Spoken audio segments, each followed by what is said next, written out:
Hello, this is Richard C. Wilson with the Family Office Club. Today we're doing a member spotlight video with Cormac Kinney. Welcome, Cormac. Morning, Richard.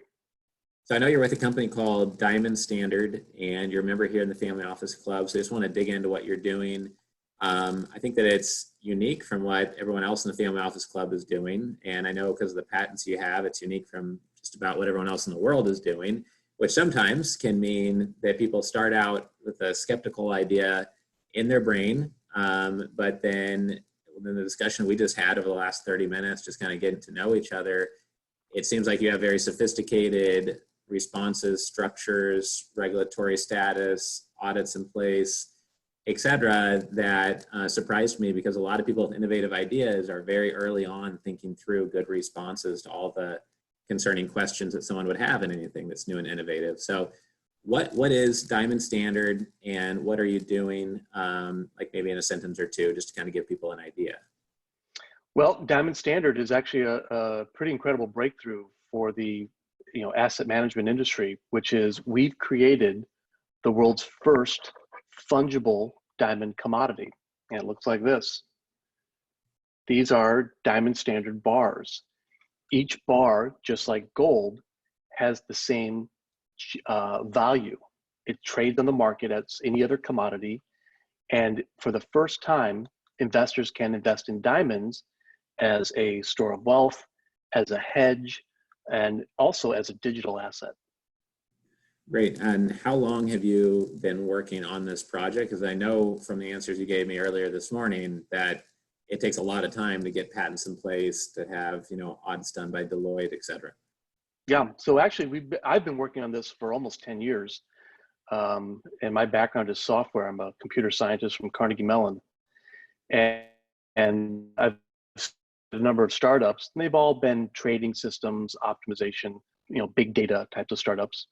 But I started focusing on diamonds almost 10 years ago and was really interested in that challenge of why are diamonds not used as an investment the way gold, silver, and platinum are?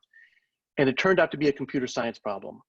We were able to find a way that's transparent, public, and regulator approved to create groups of diamonds that are identical enough that they have one single market value. Okay. And I'm wondering, and I'm sure some people listening might be wondering why 20 other people haven't already done this, which goes into what your value add process is. I'm sure those two things are connected. So how have you been able to pull this off, using computer science while nobody else has? Yeah, well, and that's why we've gotten 6 patents. The time was now. There was no time in history where all the technology came together. We're using combinations of integer and nonlinear optimization. That was never possible until a couple of years ago. We use automated market making. We actually bid every day automatically on 16 million different types of diamonds. That wasn't possible even just a few years ago. We built the world's first electronic diamond exchange in order to enable us to do that.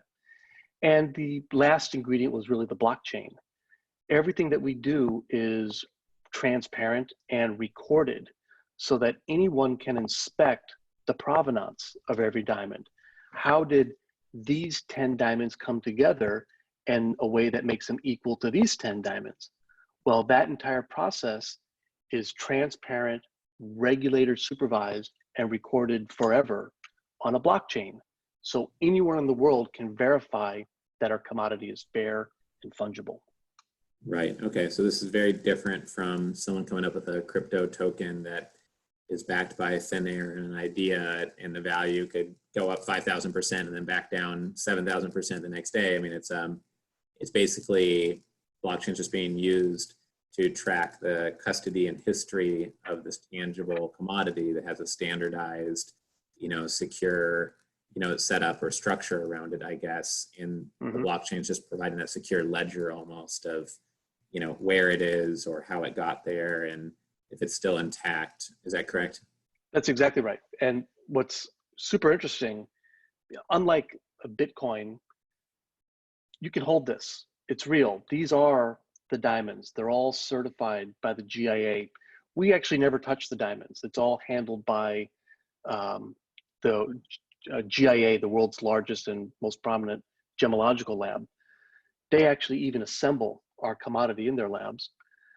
But because this is real, you can take possession of it. You're not trusting a computer to come up with a unique number. But this actually is a computer. Inside each commodity is a wireless computer chip. And this is also one of our patents. That chip provides three things: auditing, which means if you have this at a custodian, like a JP Morgan, you can audit it electronically. Using your phone, you can also authenticate it. So both optically by inspecting the pattern and electronically by challenging the encryption, anyone in the world can authenticate whether this is real. But most importantly, inside every bar on that chip is a blockchain token. That token is not a cryptocurrency. It's used for regulator approved settlement, so that if this is being held by a custodian and someone transacts the token, everyone in the world agrees and understands that settlement ownership has changed between those owners. And the big breakthrough we received is we've gotten regulatory approval for the entire process of creating the commodity, of the blockchain tokens themselves that we create are regulator licensed.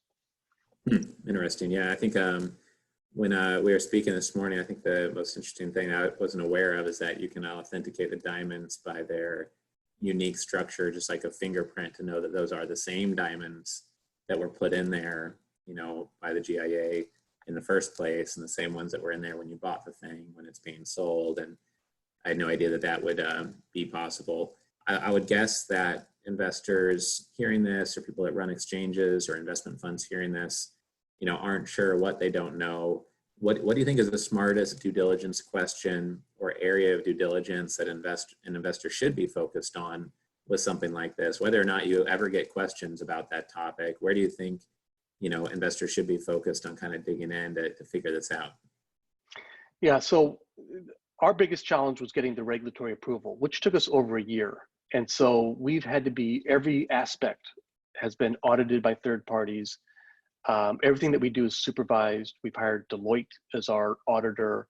We've hired a third-party firm, CPA firm, to do KYC and AML. So I think you can trust that the technology works. So the question really becomes a macro investment question. And if you look at any other precious metals, gold, silver, platinum, palladium, even rhodium, what has been their investment track record? And there's an interesting commonality between all of them, which is 15% of the world's supply of each of them is held by investors, whether as bars, coins, ETF shares, futures contracts, etc. None of that exists for diamonds. In fact, very few investors own any diamonds, and a lot of investors may allocate 5%, for example, to precious metals. So for the first time, we're creating that liquidity, that fungibility, that price discovery, and a liquid commodity that if you own this, you know every day what it's worth because it's traded on public markets. So you can trade it with very low friction. And so the macro question is, what will happen to the price of diamonds over time? Now, I don't know, but Economics 101 tells us that when demand goes up, if supply doesn't change, then the price goes up. Right. What we think is that 15% of all diamonds over the next 10 years will be acquired by investors. And we're already working with a number of institutional investors, which include ETF operators, institutional asset managers, et cetera, who are very interested in the risk management potential of diversifying into diamonds. We actually have produced academic research that summarizes the correlations of diamonds relative to every other asset class. And diamonds, in summary, have very little to no correlation with other commodities, stocks, or bonds, and actually a low correlation to gold itself. Okay, interesting. Yeah, well, you know, I just got these materials last week and started digging into this this morning more seriously to get ready to do this quick interview with you. We try to keep these nice and concise.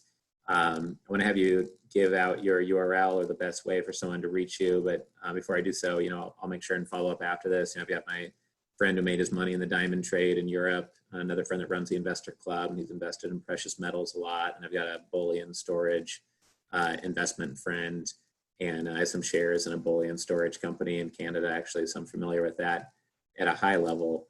So I'm happy to follow up and kind of, see what they think about this and investigate it a bit more myself as well. Definitely curious. What's the best way for someone to reach out if they wanted to ask you questions directly or connect on something? So our website is diamondstandard.co. And at that site, we have a lot of FAQs and investor information. We are also taking reservations for our initial offering, which is regulator approved, which is for this coin. This is a Diamond Standard coin. The initial offering price is $10,000. We actually put $10,000 worth of diamonds at our cost in each one of these. We have right now about 300 reservations. Someone's welcome to make a reservation for that offering. My email is ckinney@diamondstandard.co. Right now we're finishing, now that we have regulatory approval, we're doing one final equity raise. All of our investors are actually limited to only 5% equity or less because we're regulated. So we're looking for family offices to join the BlackRock Executive Fund, investors like Jamie Dinan of York, Glenn Kasher of Light Street, Larry Sapansky of Synctive. These are all very well-known, very successful traders, hedge fund managers, and we're looking for family offices to join them. And in about 3 months is when we'll be doing the initial offering of the commodity. Okay, great. Well, I'm happy to keep in touch as that progresses and get some feedback from my friends who have some specialty expertise in this area, and wish you all the best. So thanks for being part of the Family Office Club. And if anyone has questions or sees a way to JV or work with Cormac, or is curious about how some of that technology works, and feel free to reach out directly. So thanks for your time, Cormac. Thank you, Richard. See you soon. Bye.